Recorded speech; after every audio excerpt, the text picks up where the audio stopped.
Hi, I'm Captain Sarah with Chesapeake Boating Academy and BoatUS Catenaros and Apsnaros. Here today with BoatUS.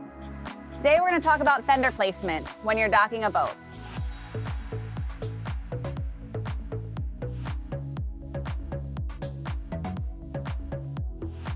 We're pulling up to the floating docks here right at the Catenaros Boatel in the Catenaros in Maryland. So when you're approaching a floating dock, one such as this, you can actually place your fenders out in open water before you get to the dock. And the reason is because a lot of other docks, like the one across the way here, they have pilings and then there's a big space before the next piling. In a space like this on this floating dock, anywhere that we put our fenders, the fender is going to create a cushion between the dock and the boat, protecting the boat. So in this case here, we're actually using two different types of fenders. We have an inflatable air fender. These are a little more expensive, but they can get the air taken out of them and be really easy to store. We also have a vinyl fender.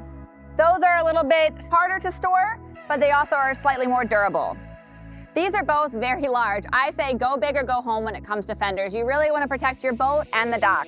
Smaller fenders can work, but the problem that can happen is if you begin to put them closer to the bow, like on my boat, there's a flare and they can get stuck under the rub rail and under the flare of the boat, and it can negate their purpose.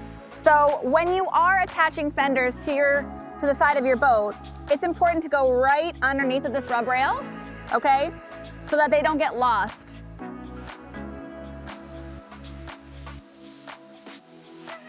Now we're gonna talk about fender placement when you approach a fixed dock. When we look at this dock here, we have vertical pilings with large spaces in between them. It's important to bring your boat to the dock, tie it up, and secure it to the dock.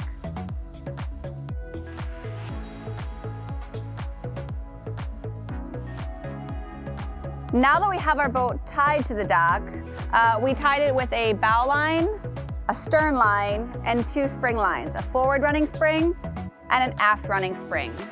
Those are extremely important with fender placement because spring lines keep your boat from sliding forwards or backwards in a slip. And if your boat is sliding forwards or backwards, your fenders are not going to stay where they need to stay. So Stacy's going to add our inflatable fender right here. This is going to protect the aft side here from hitting the dock. We do have a bit of a concrete ledge down here, so we want to protect it there. You also generally want to put your fenders anywhere that it's going to rub on the dock, and usually that's at the widest point of your boat. So where your boat is the beamiest, the widest, is usually where the fenders need to go. In this case, right here amidships is where we're going to place our big vinyl fender. So we're just going to make sure that it's even, okay? I'm going to use a clove hitch to attach this fender line to the railing. Now that we have our aft starboard fender on, our midship fender protecting us from this piling here, we're going to use our vinyl ball fender to come up here, and we're going to place it right here off of the bow to protect this part of the boat. Again, using a clove hitch to affix it to the railing. We hope that these two different scenarios for fender placement today were helpful. If you have a different idea or different scenario, leave it in the comments and let us know. We have one final tip for you. Before you leave and get underway, make sure you get all of your fenders back into the boat and secured. It'll make you look like a pro in the water.